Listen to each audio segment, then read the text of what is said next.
This is the Seller Process Podcast, where we talk about the best systems, processes, and SOPs for your Amazon business so that you can regain control of your time, build up your team, and scale your e-com empire. Hello, entrepreneurs. Welcome to the third and final part of our 3-episode mini-series about crafting your perfect exit strategy. Before jumping on this, make sure you listen to or watch the first 2 parts, as we're breaking down a huge system and we're focusing on one part in each episode. So we'll continue the discussion with our exit strategy expert, Scott Deetz, the founder and CEO of Northbound Group, a leading strategic finance, corporate development, and sell-side M&A advisory firm focused on Amazon and e-commerce physical goods and SaaS businesses. Northbound has more than 30 full-time team members dedicated to the mission of helping e-commerce entrepreneurs achieve life-changing events. Welcome back, Scott. Yeah, it's good to be here for part 3. Awesome. Yeah, thank you for being with me in this marathon. I think we covered like really great topics in the first 2 episodes. So guys, remember, if you're jumping on this, for the first time, make sure that you listen to the first 2, because then it will make more sense for you. But essentially, in the first 2 episodes, we spoke about how to set our goals, how to create a vision for our future exit. And then in the second episode, we spoke about how to get from where we wanted to be, from our goal to where we want to get. So from where we are to where we want to get. And we will do that. We have done it through the use of forecasting and the understanding of what are the value drivers that will increase the value of our company. So in this episode, we'll focus more on what we will need to do from the planning phase to the actual sale of the business. So Scott, just give us a quick overview of what we're going to cover, and then we'll dive deep as usual in the nitty-gritty of the process. Yeah. So I think, hello, everybody. I think the first thing I like to break it down into is what we call the before you go to market process, or what we call pre-go to market.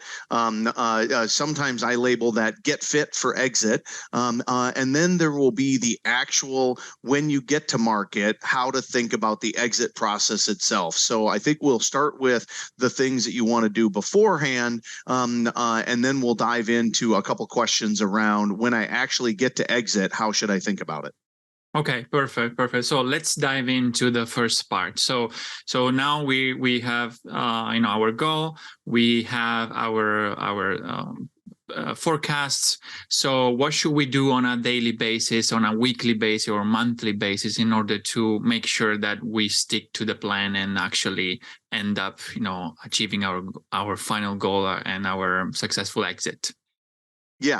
So the first thing I think about, and part of people ask me, because we specialize in the market of getting what we call premium exits for premium companies. So that is kind of been Northbound's passion. And the way that I always think about that is the first thing that you need to think about in what you should be doing today.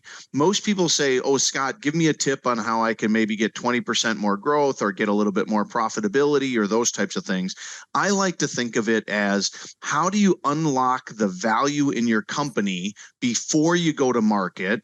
Because otherwise, if you don't do it, the buyer is going to buy your company and they'll unlock the value and then they get to keep it. And so let's talk a little bit about what I mean by unlock the value. So if you've got a company right now, for example, and you have 4 great products, but you could add a bunch of variations underneath those products, but you just don't have the capital to do that, then part of unlocking the value is actually to find either a debt or maybe even a minority equity partner, but bring in the capital that you need so that you can accelerate the growth of the company.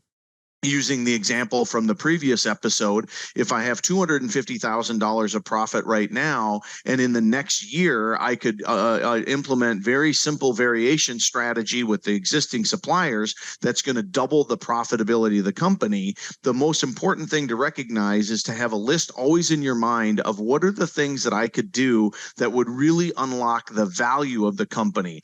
Most people think that if I just, let's say I increase the revenue by 20%, the company value went up by 20%. But oftentimes the operational change in the company is different than the valuation change.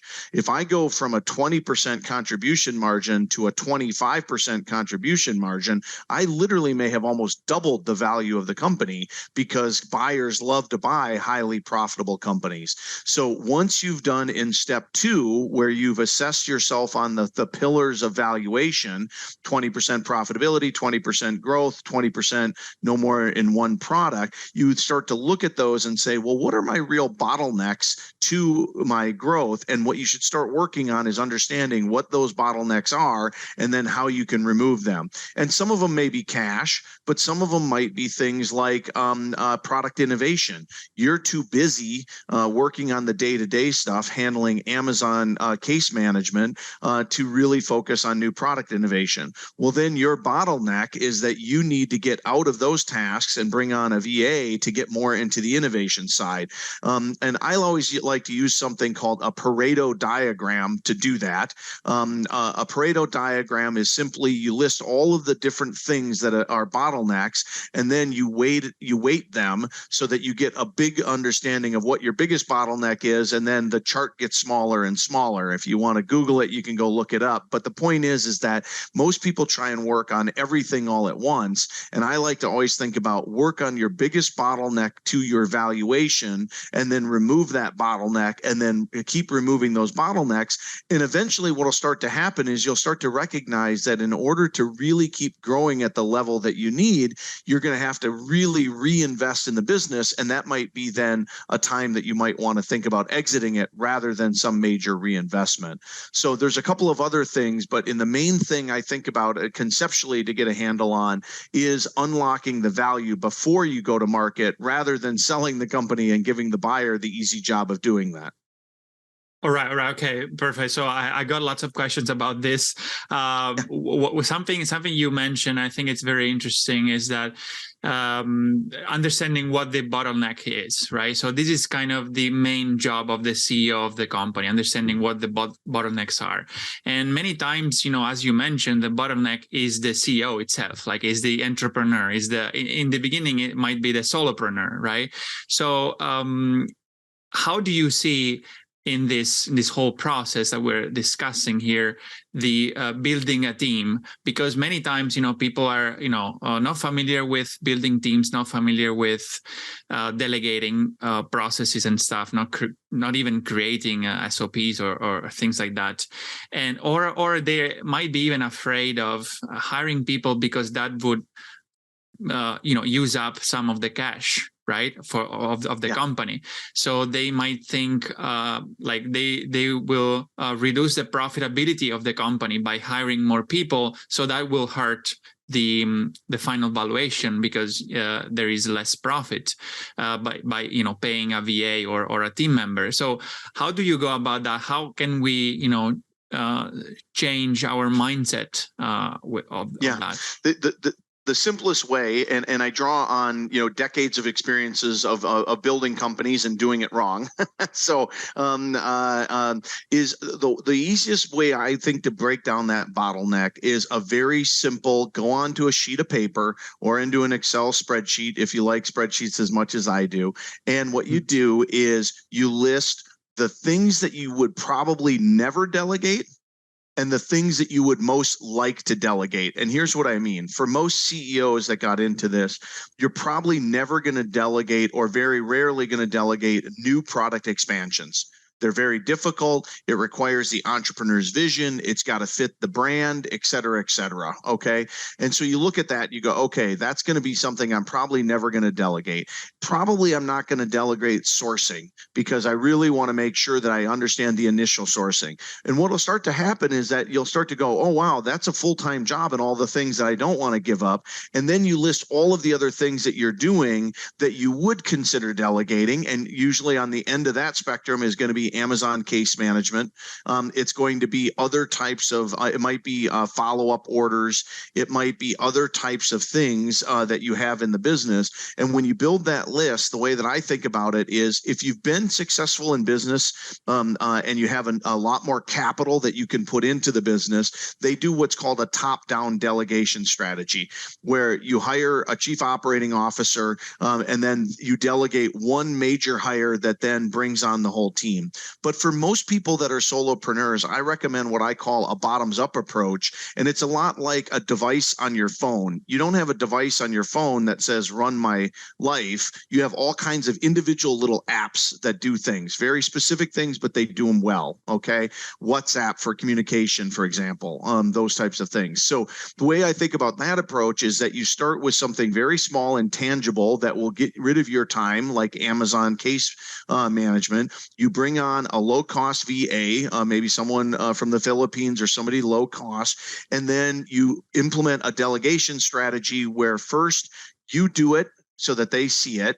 Then we do it. You do it with them together, and then the third step is that they do it, and that's what you do, and that's what builds this delegation capability. Because learning how to delegate is a skill like any other skill, and I'd rather start with something small if I haven't done it a lot in my life through that bottoms-up approach, and that's the best way that I've found for people to get out of doing everything themselves. Get useful things off from them that they know that they want to get rid of so that they can focus on the more high value things that are going to really drive the value of the company. Absolutely. Yeah, I absolutely agree. I have like 5 or 6 VAs. I've been working with team members for the several past years, and I would say it's a really game changer when you start, understanding how that game works and how to delegate it effectively, because that's gonna free up so much of your time that you will spend on other activities that will unlock more of the value of the company, as you mentioned. I want to still cover something about the concept of unlocking value, because what I'm thinking is, should we unlock all the value possible in the company, meaning that there is no more value to unlock for the buyer, or how should we go about that? Because if you are using up all the opportunities that are in front of you, maybe it's going to be seen as not going to be seen well by a buyer, or how should we tackle that? Yeah. So the way that I usually think about it is that there's a couple of different mental models that I think are helpful. The first one is that you want to unlock what I call the low-hanging fruit before you go to market to exit. Okay. So things like variations, maybe even something like if I'm in the UK deciding to sell in Europe, or maybe if I'm in the US deciding to sell in Canada, some of these different types of things that you feel you can really execute on.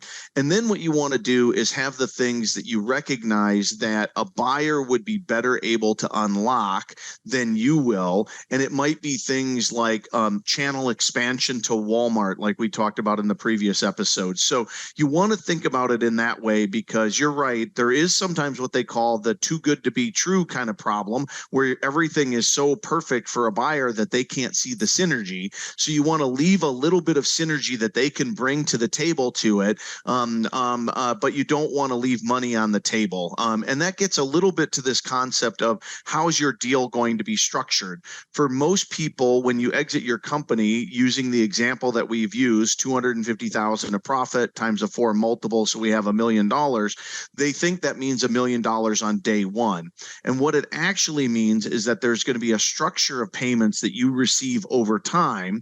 And maybe depending on what type of a buyer you choose, maybe you're only going to get 60 or 70% cash at closing, and 30 to 40% of your transaction are going to be based on this continued growth of the company. So back to this point of unlocking the bottlenecks, you want to unlock some of them. And for example, you want to have a bunch of new products that are in the pipeline, but it's okay for you to exit even though you're still growing the company, because you're probably not going to get paid everything on day one anyway, and you want to make sure that you're going to hit those future payments. So, if you're going to get a stabilization payment or an earnout based on the next year or two success, it's very important that I call it, don't see exiting as an event, see it as a process. And your final exit isn't done when you close your deal. Your final exit is done after the last payment has been made to you. So think about through the exit, through the initial exit, the real goal is to maximize what we call lifetime effective multiple or lifetime effective value,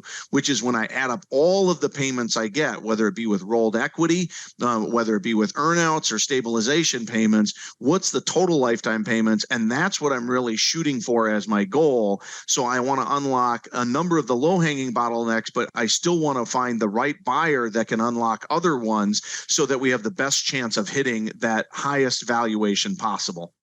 Exactly. So that's another great point to stress. We need to focus on the overall value, because we're not going to get 100% cash on day one, right? So we want to kind of spread out all these opportunities to unlocking value so that we can achieve the goals that we set in order to get a even higher exit or a higher multiple, right? So that's very important. And since you just mentioned it, let's cover what could be the payment terms that we can expect, so that we can kind of work backward and find these little opportunities to unlock more value based also on what is our expectation of how we're going to get paid. So what are the most common ways to structure a deal? Yeah, and I can say it this definitively, because I have so many sellers that come to me that say, I just want to get a cash offer off the table. Okay. I can almost guarantee you that 100% cash offer, by definition, paid to you up front, is not your best deal. And the reason is because the buyer is bearing all of the risk. Therefore, they are what are called a bottom feeder buyer. They are trying to pay you the least amount of money and flash the cash. Okay, now there's been a lot of people that have not hit earnouts in the last couple of years. And so people get this feeling that either earnouts are bad, or we like to use a concept of called rolled equity or synthetic equity, which is essentially, it's an earnout type structure where you get paid on the success, but it doesn't have what's called a cliff, where you either hit it or you don't, and you can end up with zero. It ratchets itself up and down based on how much the company grows or doesn't grow. That might be outside of the scope, but if you have questions about that, you can reach me by my email or our website. But the point that I want to make here is this: if a buyer was willing to offer this a 4x multiple, and they said, we're only going to make 75, this would be typical, 75% of it is cash at closing. So they'll pay you $750,000, and then they'll pay you another $250,000 on what's called a stabilization payment, which we always like to negotiate them that you don't have to hit 100% of last year, but you've got to maybe be at 85 or 90% of last year. So you want to try and lower the bar a little bit and get it so that it's not a cliff, but lower it down lower. And then if you have to do what's called something pro rata, where you can get increasing amounts as you overperform, that's always better than having a light switch of I either hit it or I don't.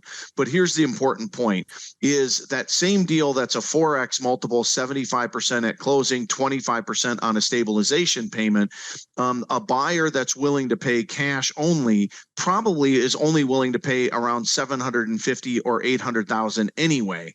So you might think a lot of people go around with the myth that says, oh, I got a 100% cash deal or 95% cash deal, and they think they negotiated the right thing.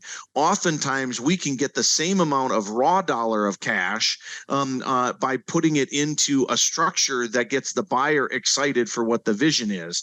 So if I said to two people, I can give you a 100% cash offer for 750,000, or I can give you a 25% contingent offer at $1 million, people have in their mind, they overvalue the percentage of cash and not look at the overall deal structure. And that's the key mental thing that I want to unlock. Now, I say that knowing that you don't want to assume that the buyer is going to be able to run it as good as you can, and that there might be challenges, and you should always only sell if the upfront cash meets your minimum needs. But recognize that most of the buyers that are doing 100% cash are trying to offer lower multiples because they're trying to recognize that they can get the business on the cheap rather than paying the full value of the company. Okay, that's very interesting. I hear sometimes people that get scared that they heard lot of time that maybe some aggregators or whoever didn't pay out the earnout or didn't pay whatever was the agreement. So do you see that happening often? Is there anything that we could do in order to kind of protect ourselves, or what's your suggestion? Yes, there's been a huge risk in the industry. The bigger part of the problem hasn't been people where people have hit their earnouts and not got paid. That has happened with a few aggregators. But the larger problem is that they don't know how to run the business. They don't invest in the new products because they don't know how to do it. And the business actually declines after you sell it to them. And that's what causes you to actually miss the earnout. So the number one thing, and this is different than a year and a half ago, and it might not be what sellers want to hear, but the way I think about it is if you want a premium value for your business, you're going to have some part of it that's contingent. And if you decide to leave right away, you're going to be putting that at risk. So what it means for you as a seller is plan on sticking around longer after your exit and negotiating terms with your buyer that says that things like, we're agreeing that we're going to release 8 new products that are in the pipeline. You're agreeing to fund this much net working capital to grow those products. And we're agreeing that I'm going to stay on for 6 months, a year, or in some instances, we've had some of our sellers sell earlier and stay on for 2 years. And some of the multiples that they're achieving, because now I've put the 1 + 1 = 3, where I've got good innovation from the seller plus the capital of the buyer, that you can get some of the highest values. So it's way too complex to pick any. The biggest thing I want people to think about is that, again, most people, they'll read something online and they'll come up with a very simplistic answer of all cash up front is better, or not staying around is better. And what you want to do is go through a disciplined process to analyze where is my best offer. And when we compare offers with our clients, we'll literally show them an all cash offer, a cash plus an earnout, a partial sale that's rolled equity, and we'll even sometimes show them a minority investment so that you can see all of your options side by side and then understand how long would I like to stay on to make sure. Because if I said to you that you could make an extra $1 million by staying on 6 or 12 months and ensuring your earnout's going to happen, in today's day and market, a lot of people need to recognize that that's probably the best way to maximize the value. And if you choose not to, at least you didn't go into it with this simplistic view. You went into it with what we call an eyes wide open exit, and you took the trade-off of wanting to get on to your next thing, and recognize that that might mean you don't get paid as much for this thing. And then the last comment I'll make about staying on doesn't mean working 40, 60, 70 hours a week like you have. It means being the strategic leader of the new product development for most transactions. So a lot of times you can work not all the 100% of your time, but steer the ship to make sure that your premium valuation is achieved. So there's way too many factors to have a simplistic view. Make sure that you learn the factors and work with somebody that's an expert to make sure that you analyze the trade-offs.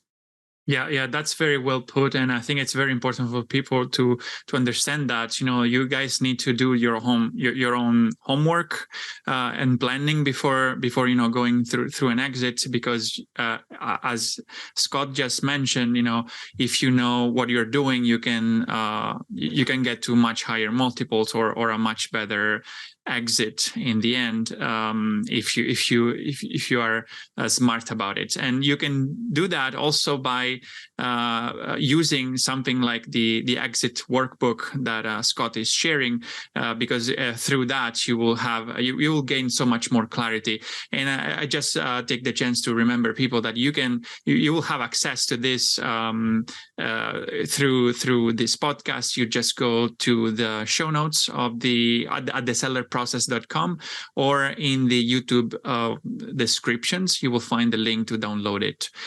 So Scott, back to the process we were talking about.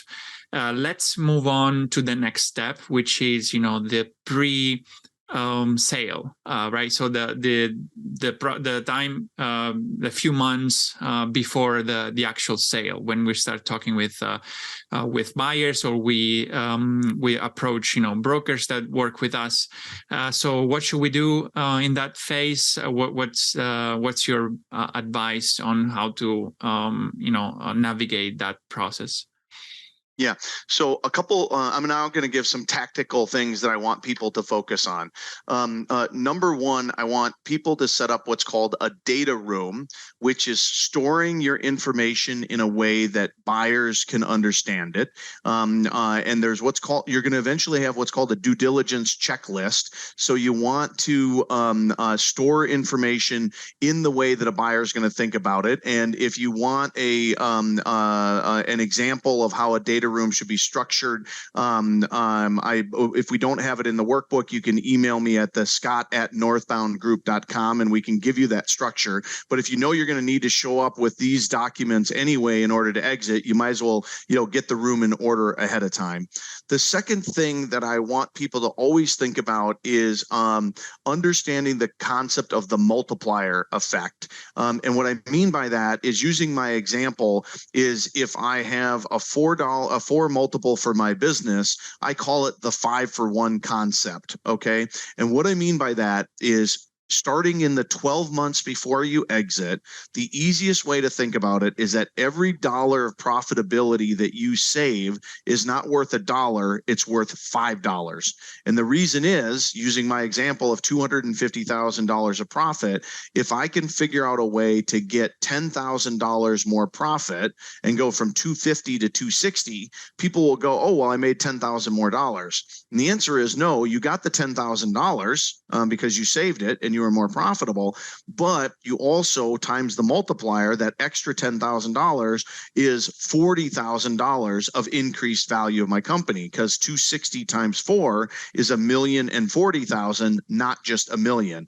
So that $10,000 savings got you $50,000 worth of value. Now, that can show up in the form of what's called add backs, but it also just shows up in the form of, when you're rapidly growing a business, you oftentimes do things in the business that are wasteful. That's kind of the price of growth. And you want to start looking at all of those things in the year before you exit. I'll give you a perfect example. I bet every Amazon seller has at some point joined a subscription for a product that they ended up not using, but they kept paying the subscription fee for even a few months.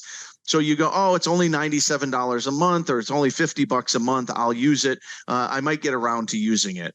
$50 a month times 12 months is $600, times 5 is $3,000 you just lost off your value. So if you start thinking of it as $50, it's no big deal.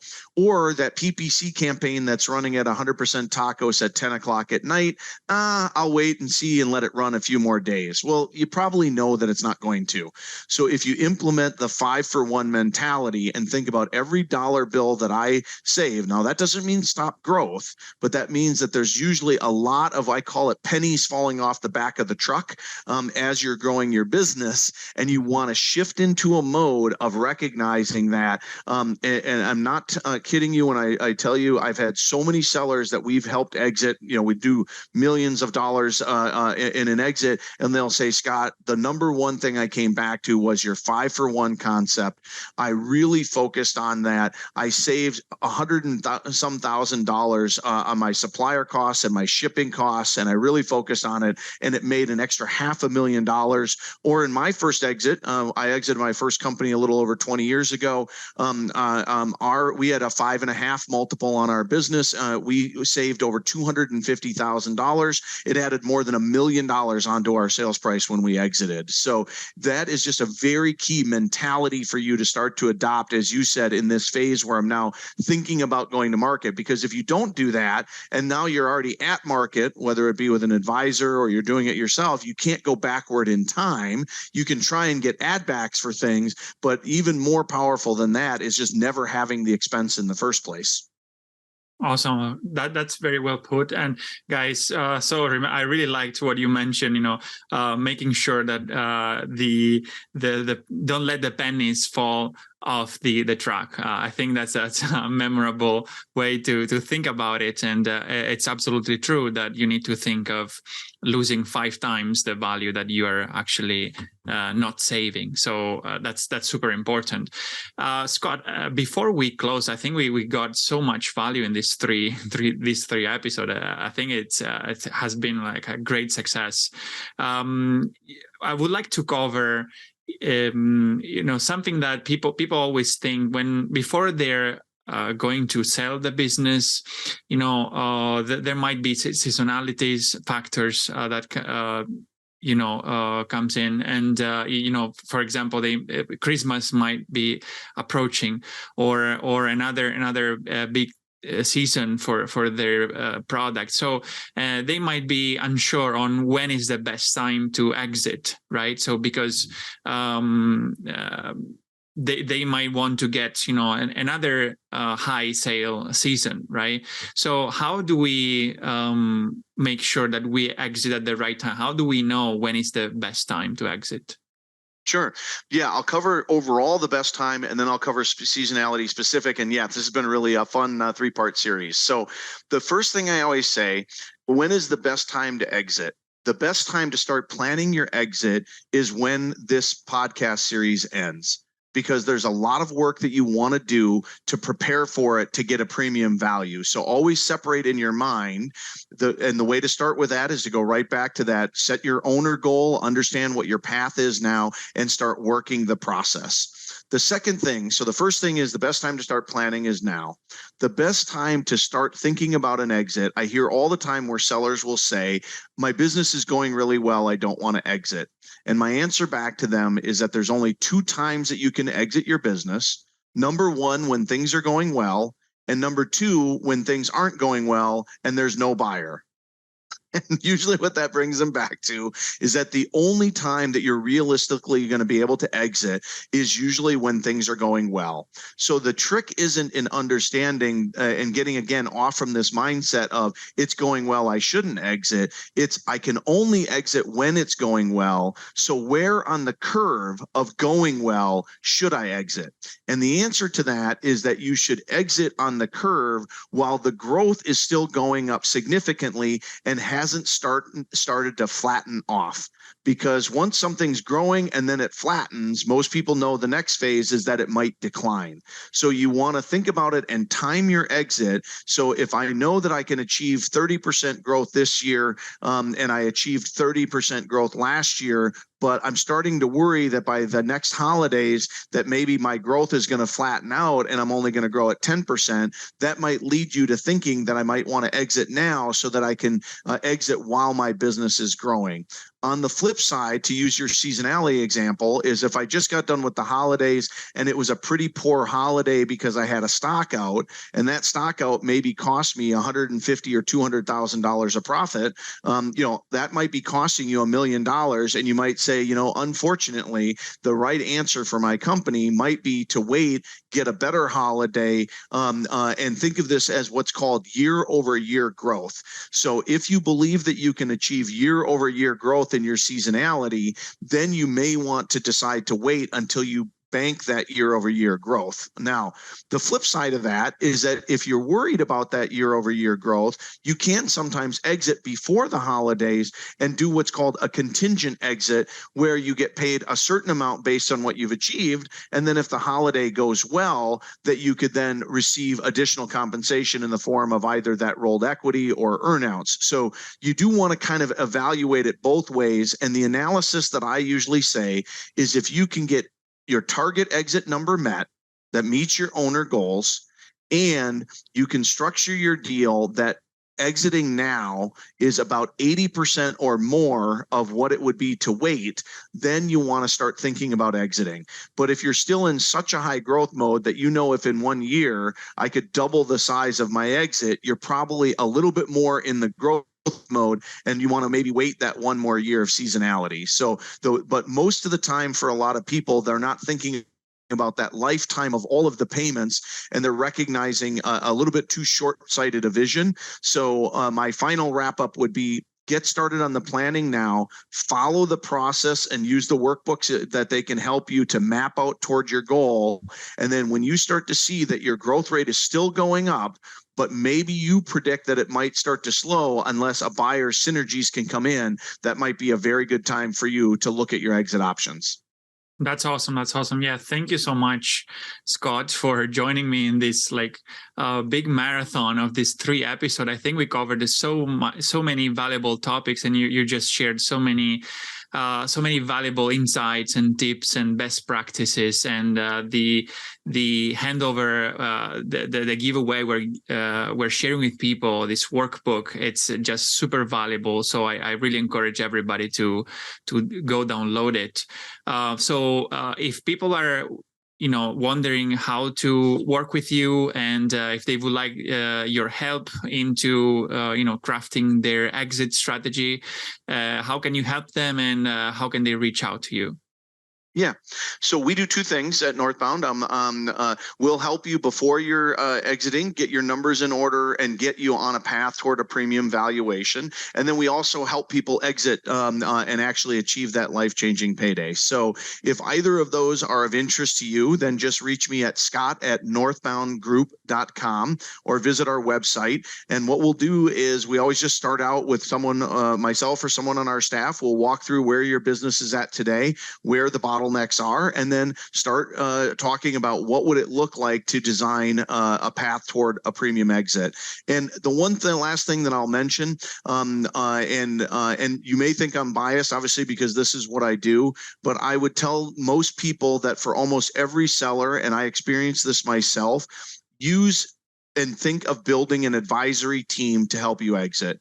Whether that's a lawyer, a CPA, an advisor like ourselves, an investment banker, or a broker. The fact of the matter is, achieving an exit and trying to negotiate all of this stuff yourself while also running your business, it's like adding a part-time job. And the worst thing that you can do is get distracted on your exit and then have your numbers suffer. And then what ends up happening is that your deal goes down. So whether you elect to use ourselves or someone else, I just really am a very big passionate of, you know how to run your business, but probably there's somebody else out there that's an expert that can get a better value for you with a higher likelihood of actually getting an exit. I experienced that myself, and my first offer for my company failed, and then I worked with my mentor, Terry, who I've mentioned, and he helped us structure a deal that literally got 3 times the price that I got on my own. And so I know that that's when my passion to help other people came about, because it's a very complex topic, but there is a path for you to follow and build your team that can help you get there. So with that, I'll turn it over to you, Jean-Marc, over the last word, but I'm very helpful, very interested in being helpful to anybody here that is interested in going down this path. That's awesome. That's awesome. Yeah, I'm really thankful for this mini series that we've gone through so far, and I really love what you're doing, and for everybody who's thinking of potentially working with Scott, I would give totally my my blessing to you. I'm actually even open to give you guys any personal comments or help with in case you're looking to work with Scott. I've been working with Scott. I'm currently working with Scott as well on a big project that you guys might see very soon in this podcast. So I really I'm really supportive of his work, because I really believe he's the best in when it comes to exit strategy and helping you to achieve your dream amount or your dream exit.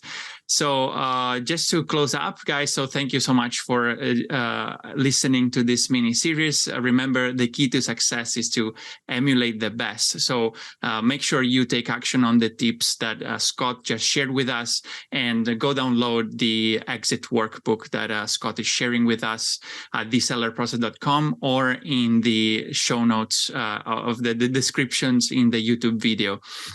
So guys, have a productive week, and I'll see you in the next episode. Hey entrepreneurs, I hope you enjoyed the episode and learned something from the interview. If you're serious about creating systems for your business, automating processes and building up your team so that you can transfer the tedious daily tasks in order to focus on more high-level strategic tasks and work on your business and not in your business, I've created a guide for Amazon sellers named Capturing Systems and Creating SOPs that you can find at thesellerprocess.com/systems ebook, where you will learn how to leverage systems and SOPs in your Amazon business so that you can accomplish more by working less, optimize your time, automate and delegate tasks, and reap the benefits of being a true business owner and not simply an operator in your own business. Go download the ebook at thesellerprocess.com/systems ebook and start implementing all the tips and insights that I share with you. And leave us a review or a comment to let us know how the content we are sharing here is making an impact in your business. And have a productive week.